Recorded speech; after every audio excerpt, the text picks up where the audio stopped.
you'll find that the way that you see yourself starts to transform. That has profound impacts on our ability to cultivate this life that we love. If you are interested in hearing about the 3 ways that I changed my life for the better, took back control over my trajectory, then this is for you. Hello everyone, welcome back to my channel. I hope that you are well. If you are new here, my name is Lauren. I am a 5th year PhD candidate and I share insights from my PhD journey and my lifestyle in general. Thank you so much for being here. I wanted to sit down and have a chat today.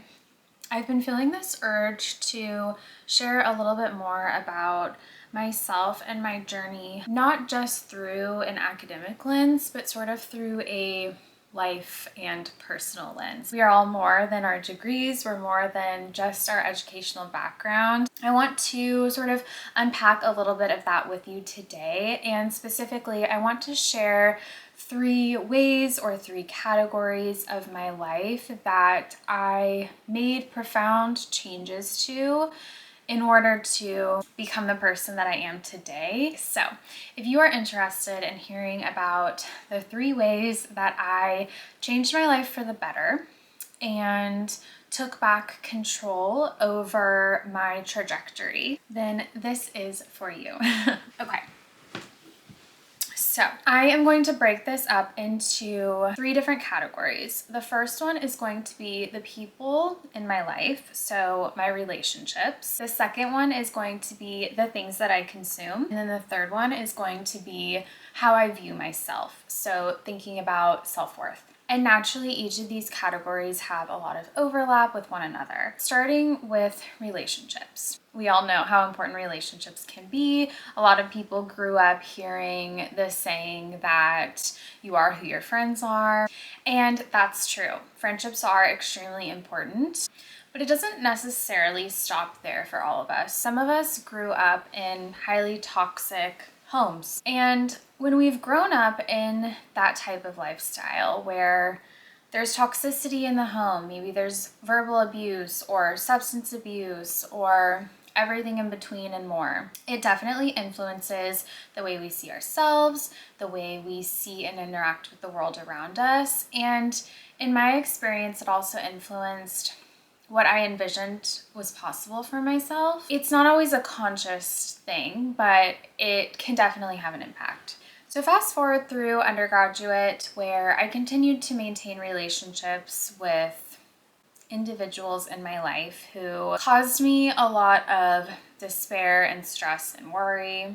I arrived at graduate school, and I would say that after my first year or so, I realized that in order to truly succeed, I was going to have to cut out people in my life who brought me down, who were inconsistent, who brought drama into my life, and who ultimately didn't have the same goals that I did.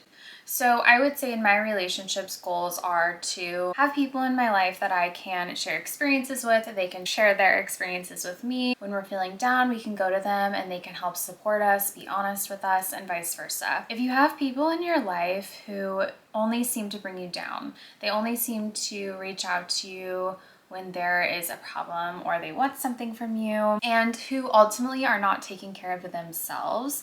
Now, I'm not saying, your basic thing, like we all have our guilty pleasures, right? We all indulge here and there, but people who really are not taking care of themselves at all, it's going to be very challenging for you to prioritize caring for yourself. A lot of times there could be codependency in relationships with people like this. For me, it was essential that I ultimately cut that out in order to prioritize my own mental and physical health and wellness. And then that, of course, has effects on all other aspects of life, like academics and work and the relationships I have with other people. You get the idea. So that was relationships. In addition to relationships, I also started to make big changes toward the things that I consume. Now, you can think of consumption in a variety of ways. You can think of it as the things that we eat, the things that we drink, also the things that we watch, listen to, look at. In a modern era, we have access to all sorts of things, right? So starting off with the things that I was eating and drinking, I started to really prioritize cooking the majority of my meals. Now, I share some cooking content here on YouTube, and I'm a big proponent of finding easy meals that you can cook throughout the week that ideally last you more than one night, so you're not having to cook every single night of the week. So lately I've been doing a lot of slow cooker meals. I love doing soups, things like that allow you to have leftovers. Cooking at home not only allows you to know what you're putting into your body, it's also a great source of stress relief for me. It also is a great way to save money, and as graduate students or students in general, money can be tight. In addition to that, I also made the decision within the past year or so to reel it in on drinking and ultimately stopped drinking alcohol. I know that alcohol is a huge part of our culture and society. It even is a big part of socials within a lot of different programs and academic departments. It's just a big part of culture, and everyone's different. The way that people respond to alcohol is different. I just started to realize over the past year or so that it wasn't making me feel good. Not only did I not feel good physically when I drank it, but I also didn't feel good mentally. And as someone who does experience heightened anxiety oftentimes, I realized that cutting out any sort of additional toxin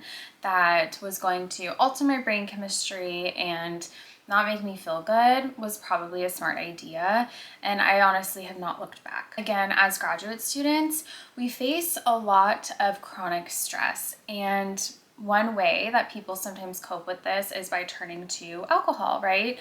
And it could be even socially, like going out and having a couple of beers with friends after a meeting, coming home at the end of the night and just wanting to have like a little bit of a drink in order to calm down. Maybe you have a really difficult meeting with an advisor, whatever it may be. It can become a type of coping mechanism, and one that is actually really supported and arguably even celebrated within society. But unfortunately, that can become a habit.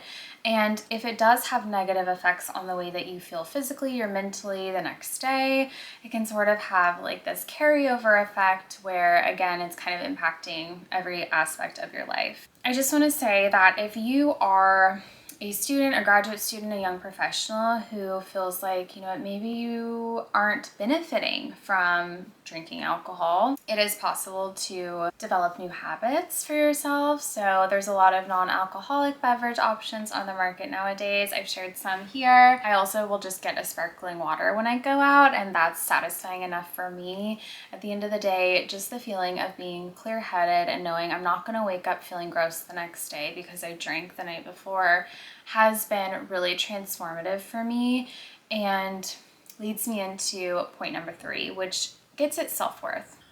What you will find is that when you start to cut people out of your life that don't make you feel good about yourself at a core level, when you start to make healthy swaps like cooking at home more than ordering takeout, swapping out alcohol for things that don't make you feel awful the next day, you'll find that the way that you see yourself starts to transform, and with that, your sense of self-worth starts to become more apparent to you. And I don't even want to say that it starts to grow, because I think at our core, I believe our inner wisdom, we know our worth. I think it's just that our experiences that we have with the world around us can cause us to kind of forget about it almost, or question it. As you start to make these changes, you'll find that you almost come back in a way to like your younger self, or the person that you were before you had the various experiences that you've had throughout your life that have altered the way that you view yourself and your worth within the world. That influences so many things. So when you have a stronger sense of your worth, you aren't going to allow yourself to be in relationships, friendships with people who don't respect you and don't care about you. With that, again, as you start to make these changes in different aspects of your life, it will come together, allow you to discover your sense of self-worth. And then if someone doesn't want to date you or someone doesn't treat you well, it's easier for you to realize that that's just not what's meant for you and to move forward. Let's say you have a really hard day at work. Maybe you get really tough feedback on a manuscript or something like that. Maybe your boss sends you a rude email. When you have a stronger sense of self-worth, it's easier to realize this isn't about me. This is their issue. This is how they communicate to people, or this is just the writing. This is the work. It can be improved. I'm capable of improving it, as opposed to thinking, I'm dumb, I'm not smart enough, I'm not a good enough writer. Instead, you think of it more so as like skills that you can grow, or you think of it as challenges that another person is facing, and you don't internalize it as much. And again, that has profound impacts on how we progress moving forward and our ability to cultivate this life that we love. So I know that this conversation is a lot, and I'm sure that I have said some things that some of you may disagree with, and that's okay. We all have our own personal life experiences, and I know that none of what I am suggesting is easy. And so I don't want you to think that these are changes that you should be expected to make or to see overnight, because they aren't. I'm reflecting on a decade of baby steps that have led me to the point that I'm at now. And I fully know and anticipate that I have at least a decade more to go, but probably will take the rest of my life sort of unraveling what was created throughout development and discovering more ways that I can become more in tune with myself and again, cultivate the life that I love. So I hope that you found some of what I spoke about here helpful. I would love to know what your thoughts are. Leave them down in the comments.